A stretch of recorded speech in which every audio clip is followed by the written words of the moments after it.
I'm Sarah Mitchell, 34 years old, a cardiology resident raising 3-year-old twins on my own. 2 months ago, I was in an emergency room bleeding internally after a car crash. With shaking hands, I called my parents. I desperately needed someone to watch Emma and Jack while surgeons tried to save my life. Instead, I got a group chat message. You've always been nothing but trouble and a drain on us. We've got Taylor Swift concert plans with Jessica tonight. Deal with it yourself. So I did.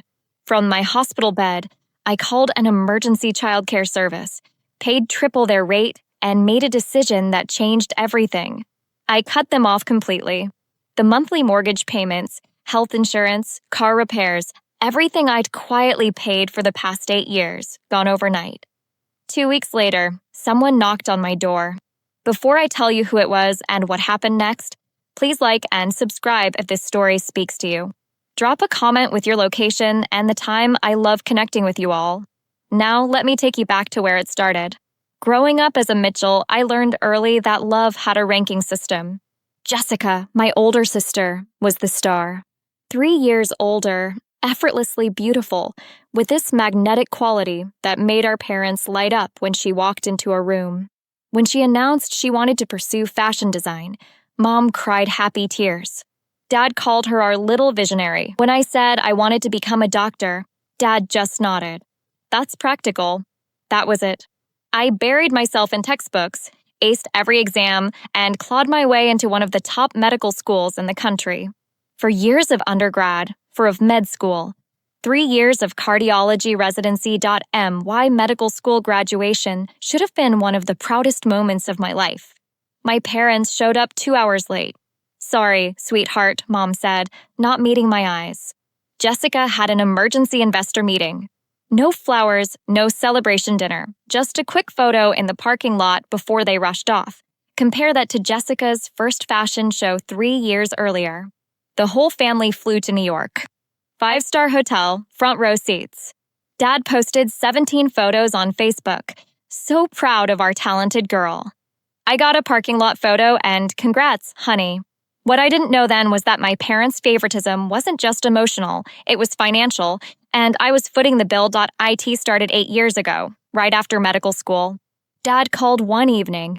Sarah, we're in a bind. The mortgage is due and things are tight. Could you help us out? Just this once. Just this once. I transferred $3,200 that night. They were my parents. Of course I'd help, but just this once became every month. The mortgage, then their health insurance, $1, $100 monthly when Dad's company dropped coverage. Then emergencies, car repairs, roof leaks, new furnace. I never said no. When I got pregnant with the twins and their father walked out during my 5th month, I called my parents from the hospital after a scary bleeding episode. Terrified, alone, desperate for support. Oh, honey, we wish we could come, Mom said. But Jessica is so stressed after her Milan show. She really needs us right now. They didn't come. Not for the birth. Not for the first month when I was barely sleeping, nursing 2 newborns while studying for my board exams. But the automatic transfers kept going. $3,200 for the mortgage, $1,100 for insurance, whatever else they needed. I kept a spreadsheet. 8 years. For $179,800, give or take. I never asked for gratitude. But I also never expected to be called a burden by the people I'd been carrying for almost a decade. The accident happened on a Tuesday evening. I was driving home after a 16-hour shift. The light turned green. I pulled into the intersection. I never saw the truck. It ran the red light doing 50. The impact hit my driver's side door. Glass exploded. Metal screamed. The world went black. I woke up in an ambulance. Pain tearing through my abdomen. Dr. James Carter from my hospital hovered above me. Sarah, can you hear me? You were in an accident. Possible internal bleeding. You need surgery. Surgery. My heart dropped. My kids. Emma and Jack. They're with the babysitter. She leaves at 8. James checked his watch. It's 7:15. 45 minutes to find someone to watch my children while doctors cut me open. I fumbled for my phone. Blood smeared the screen. I called my parents. for rings. Sarah. Dad's voice was impatient. We're about to leave. What is it? Dad, I need help. I was in an accident. I'm going to surgery. Please, I need you and Mom to watch the twins for just a few hours. Silence. Then, hold on, my mother's sharp tone. Jessica's laugh in the background. Then my phone buzzed. Family group chat. From my mother, Sarah, you've always been nothing but trouble and a drain on us. We have Taylor Swift concert plans with Jessica tonight. We've been planning this for months. Deal with it yourself. I read it twice. The words didn't change. Dad's message, you're a doctor. You're used to hospitals. Don't make this bigger than it needs to be. Then Jessica, just a laughing emoji. That was all I was worth to them. A laughing emoji while I lay bleeding in an ambulance. James was watching. He could see my screen. Sarah, his voice was careful. What did they say? I couldn't answer. I need a phone, I whispered. Mine's dying. He handed me his without question. I Googled emergency childcare services, found one with 24-hour availability, explained the situation. Yes, I'd pay triple the rate. Yes, I authorized payment immediately. Done in 4 minutes. Can you screenshot those messages? I asked. Before my phone dies? He nodded. Yeah, I can do that. The ambulance pulled into the hospital. The pain was overwhelming, but it wasn't coming from my abdomen anymore. From that hospital bed, I made the easiest decision of my life. The surgery took 4 hours. Ruptured spleen, internal bleeding. Another few minutes, and I might not have made it. 5 days in the hospital. Not one call from my parents. Not one text. Not one visit.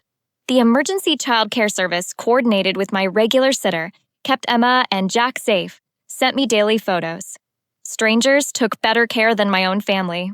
On day 3, I asked for my laptop. My hands were steady as I logged into my banking app. 8 years of automatic transfers. $3,200 on the 1st of every month. $1,100 on the 15th. I canceled them all. Then I blocked my father's number, my mother's, Jessica's. No drama, no tears, no second guessing. It felt like setting down a weight I'd carried so long I'd forgotten it was there. James stopped by later. How are you feeling? I looked up at him. For the first time in years, I told the truth. Better. For the first time in 8 years, I actually feel better. 2 weeks after surgery, I was home. Saturday morning, making pancakes for Emma and Jack. Jack was stacking toy blocks. Emma was knocking them down. Then came the knock. 3 sharp raps. I looked through the peephole and my breath caught. A tall man in his 70s. Silver hair, sharp blue eyes. A posture that carried 40 years on the federal bench. Grandpa William. I hadn't seen him in almost 3 years. My parents always had excuses. I opened the door and he pulled me into a hug so tight it made my surgical incision ache. Sarah, let me look at you. His eyes scanned my face, then dropped to where my hand rested over my abdomen. I know everything, he said quietly. Patricia told me.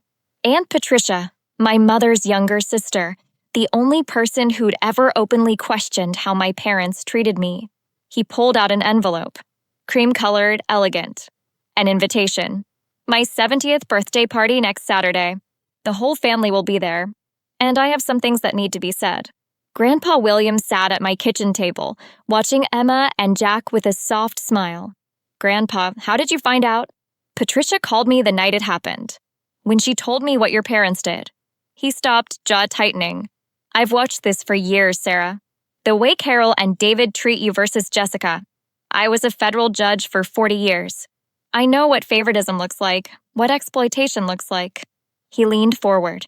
Do you still have records of the money you've sent them? I nodded. Every transfer. 8 years. Good. I want you to put together a summary. Every payment, every date, every amount. Why? Because at my birthday party, in front of the entire family, the truth needs to come out. Not as an attack. Simply as facts. And facts have a way of speaking for themselves. My hands trembled. What if they hate me? The ones who matter won't. And the ones who do never deserved you. The next 2 weeks were a blur.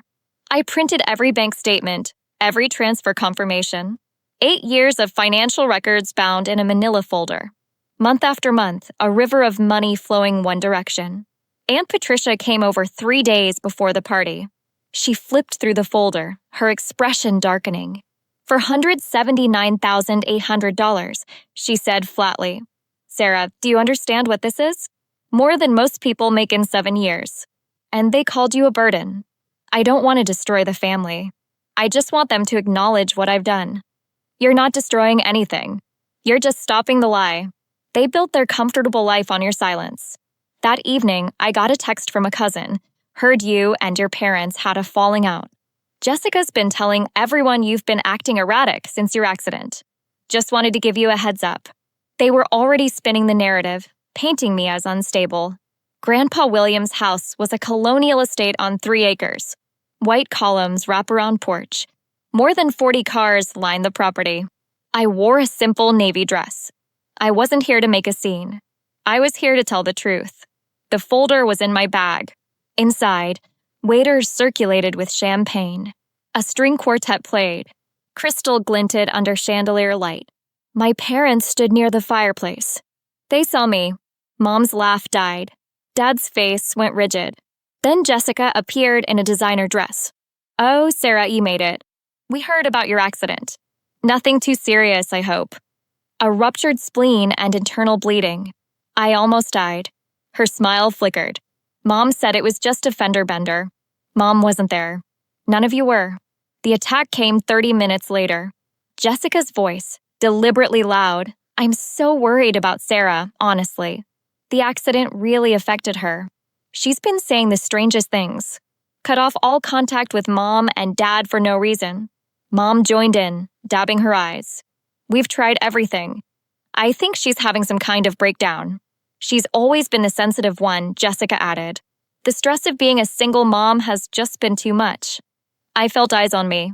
Pitying looks. Whispered concerns. Aunt Patricia appeared at my side. They've been laying groundwork all week. They know something's coming. I know. Let them talk. The room quieted. Someone clinked a glass. Grandpa William rose. At 70, he still commanded attention. Every eye turned to him. Before we continue, I have a few things I'd like to say. The air changed. This was it. Okay, I need to pause here. Have you ever been in a situation where someone tried to rewrite the truth about you? Where they painted you as the crazy one just because you finally stood up for yourself? Drop a comment and share your story, or just type truth if you've been there. And if you're enjoying this, please hit that like button. Trust me, what happens next is worth staying for. Now, back to the party. Before Grandpa could continue, my father stepped forward. Dad, wait. Before you say anything, there's something the family should know. Grandpa raised an eyebrow. David. Dad turned to the room. As many of you may have heard, my daughter Sarah has been going through a difficult time. After her accident, she's been confused, distant. She's cut off contact with us completely. Mom stepped up beside him. We've only ever wanted the best for her. But she's been spreading terrible lies about us, saying we abandoned her, that we don't love her. We've tried to be patient, Dad continued. But it's been heartbreaking. We gave that girl everything. She's even been claiming we refused to help her during her accident, which is absolutely not true, Jessica added. Someone near me murmured, the poor things. Emma had buried her face in my neck. An aunt I barely knew approached. Honey, is everything okay? Your parents are so worried. Then Grandpa William's voice cut through like a gavel. Are you finished, David? Quiet, mild, but everyone heard the steel underneath. The family should know the truth, Grandpa said. And I intend to give it to them. He walked to the center of the room. Measured, deliberate. I've listened to your concerns, David. Carol. Jessica. You've painted a very clear picture of a troubled young woman who's turned against her loving family. He paused. Now, I'd like to ask some questions. Dad shifted uncomfortably. Dad, I don't think this is the place. This is exactly the place. This is family, and family should know the truth about each other. He turned to my father. David, a simple question. Who has been paying the mortgage on your house for the past 8 years? The color drained from Dad's face. What? Your mortgage. $3,200 a month for 8 years. Who's been paying it? We pay our own mortgage. Do you? Grandpa pulled out my folder. Because I have here a complete record of bank transfers from Sarah's account to your mortgage company every month for 96 consecutive months. A murmur rippled through the room. That's a misunderstanding, Mom stammered. Sarah offered. We never asked. I'm not suggesting you held a gun to her head. I'm simply establishing facts. He opened the folder. Let me share some numbers. I think they'll find them illuminating. Jessica had gone pale. Dad's hands were clenched. Mom looked faint. 8 years, Grandpa read. The room went silent. Even the string quartet stopped. Let's break it down. Mortgage payments, $307,200. That's the house David and Carol live in. The house they claim they pay for themselves. Someone gasped. Health insurance premiums, $105,600. When David's company dropped coverage, Sarah picked up the bill. He flipped a page. Car repairs, home maintenance, emergency expenses, approximately $52,000. Another page. Cash gifts and financial support for Jessica's fashion ventures, $15,000. He closed the folder. Total, $479,800, give or take. The silence was deafening. Aunt Patricia stepped forward. For context, everyone. That's more than most people make in 7 years. Sarah did this while completing her medical residency and raising infant twins alone. She offered, Mom's voice cracked. We never forced her. No one said you forced her, Grandpa replied. But I am curious. In 8 years of receiving this support, how many times did you say thank you? No answer. How many times did you visit her in the hospital after her twins were born? Nothing. How many times did you show up for her? My mother started crying. Real, ugly sobs. We thought she was fine, Dad said. She never complained. She always managed. She managed because she had to, because you taught her that her needs didn't matter. An uncle near the back shook his head. Jesus, David. $479,800, and you called her a burden. Dad flinched, but Grandpa wasn't finished. There's one more thing the family should hear. He pulled out his phone, adjusting his reading glasses. 2 months ago, Sarah was in a serious car accident. She was bleeding internally and being rushed to emergency surgery. From the ambulance, she called her parents. Her children were home with a babysitter who was about to leave. She needed someone to watch them for a few hours. He paused, looking directly at my parents. This is the text message she received in response. From Carol. I'll read it exactly. He cleared his throat.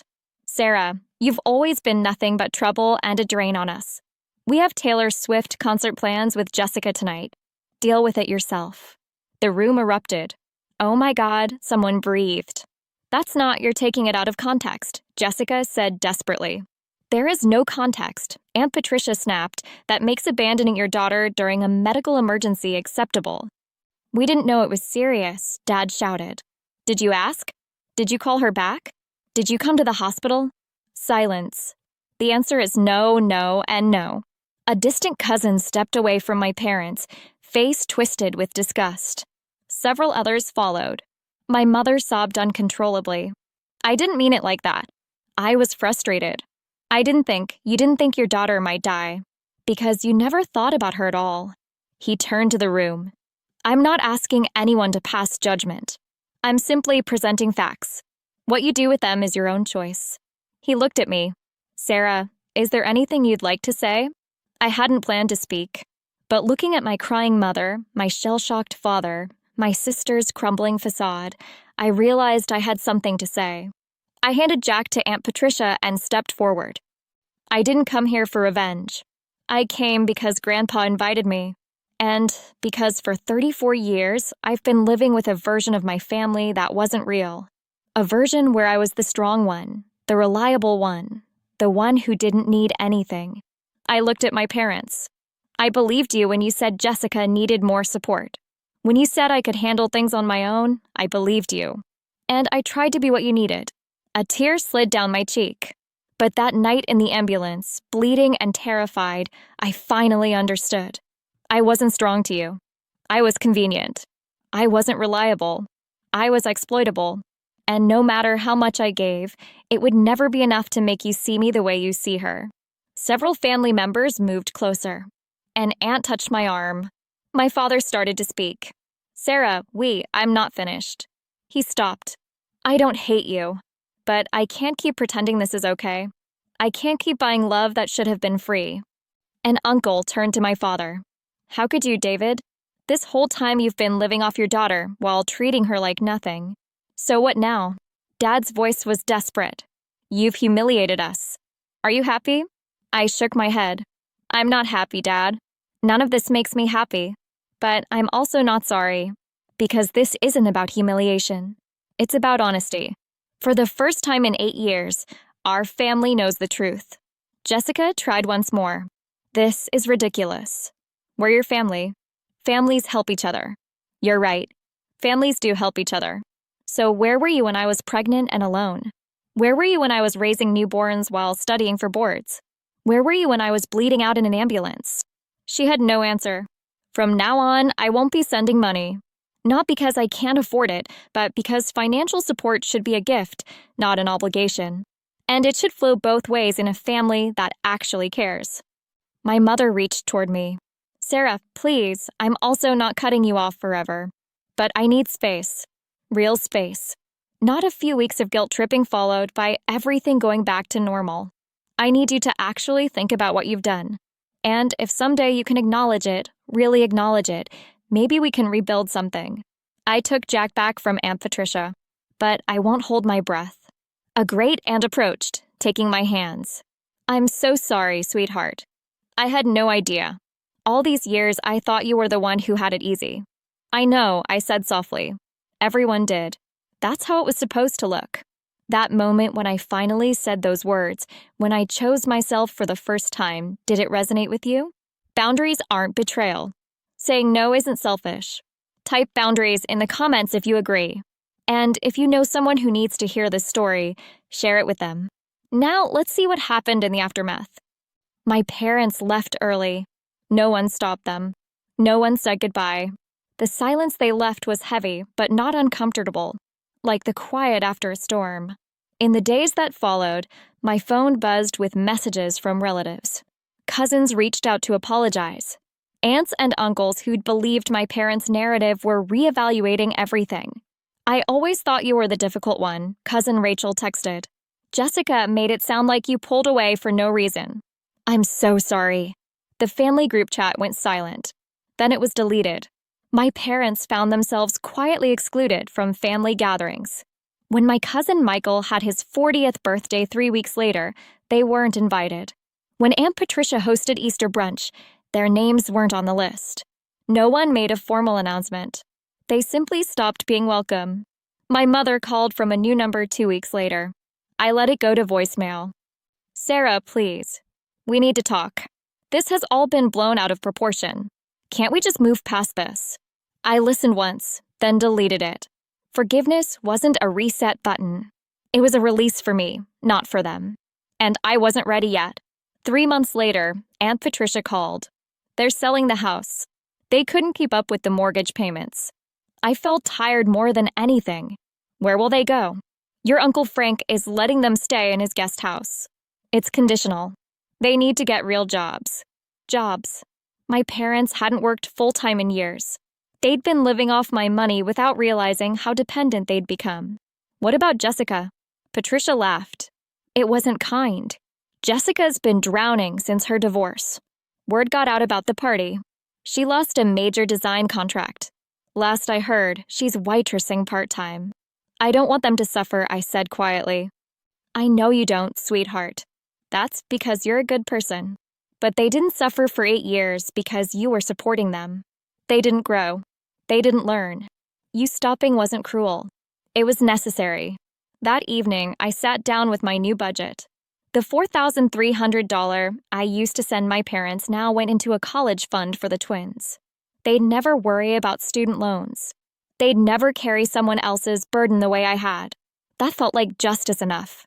6 months after Grandpa's party, I was putting the twins to bed when my phone lit up with an unknown number. Sarah. Jessica's voice was different. Smaller. The polished confidence was gone. Please don't hang up. I know I don't deserve your time, but I need to say something. I sat down. I'm listening. I'm sorry. I'm so sorry for everything. For the way I treated you. For the things I said. For laughing at that text message when her voice broke. When you were dying. I laughed. What kind of person does that? I waited. I didn't know about the money. Not all of it. I knew Mom and Dad were struggling, but I thought they were managing. I didn't realize it was you. For 8 years. Sarah, how did I not know? Did you ever ask? Silence. No, she whispered. I didn't. Because I didn't want to know. I liked being the favorite. I liked that everything came easy for me. She laughed bitterly. Nothing's easy anymore. I heard about the contract. Yeah, turns out your reputation matters. Funny how that works. I'm not asking for money, she finally said. Or forgiveness. I just wanted you to know that I see it now. What I was. What Mom and Dad did. I see all of it. I took a deep breath. Then start from there. Stand on your own feet. Be better. Yeah, I'm trying. Good. I hung up. And for the first time, I felt something like hope. 6 months after that call, 1 year after the accident, I stood in my new apartment watching the sunset. It wasn't big. 2 bedrooms, 1 bathroom, a small kitchen. But it was 5 minutes from the hospital, in a good school district, and most importantly, it was mine. No mortgage payments to parents who didn't appreciate them. No insurance premiums for people who called me a burden. Just rent, utilities, and a college fund growing steadily. Emma and Jack were at Grandpa William's house. He'd become a fixture in our lives. Every Sunday, adventures at the zoo, the park, ice cream. They're good kids, he told me once. You're raising them right. From him, that meant everything. Aunt Patricia had become more than family. She was a friend. We had dinner twice a month. She'd helped me navigate the emotional aftermath of setting boundaries, of learning to prioritize myself. You know what I admire about you, she said recently. You didn't become bitter. A lot of people would have. You had every right to. What would be the point? Bitterness is just drinking poison and expecting someone else to get sick. As for my parents, we hadn't spoken directly, but I knew from family whispers they were still at Uncle Frank's. Dad had a part-time job at a hardware store. Mom was doing bookkeeping for a local church. They weren't thriving, but they were surviving. Some days I wondered if they thought about me, if they missed me, if they regretted anything. But those weren't my questions to answer. I'd spent 34 years carrying their weight. It was finally time to put it down. If you've made it this far, I want to leave you with something. A lesson I learned the hard way. For 34 years, I believed that love was something you could earn. That if I just gave enough, sacrificed enough, eventually the people who were supposed to love me would see my value. I was wrong. Love isn't a transaction. It's not a reward for being useful. And no amount of money, time, or energy can buy something that should have been freely given from the start. The family I have now, Grandpa William, Aunt Patricia, friends like James who showed up when my own parents wouldn't, they didn't love me because of what I could provide. They loved me because of who I am. That's the difference. And it took almost dying on an operating table to understand it. I don't know what happens next with my parents. Maybe someday they'll truly change. Maybe they'll reach out with genuine remorse, ready to rebuild something real. If that happens, I'll consider it. But I won't wait for it. I won't shape my life around the hope of something that may never come. My life is mine now. My energy, my resources, my love. And if the people who raised you call your self-respect betrayal, then maybe they never deserved your loyalty in the first place. To anyone out there carrying a weight that was never yours to bear, it's okay to put it down. It's okay to choose yourself. You're not selfish. You're not ungrateful. You're not a burden. You're finally free. Thank you so much for staying with me through this story. If it resonated with you, please hit that like button and subscribe. It means the world to me. I want to hear from you. Have you ever had to draw a boundary with family? How did it change your life? Drop your thoughts in the comments.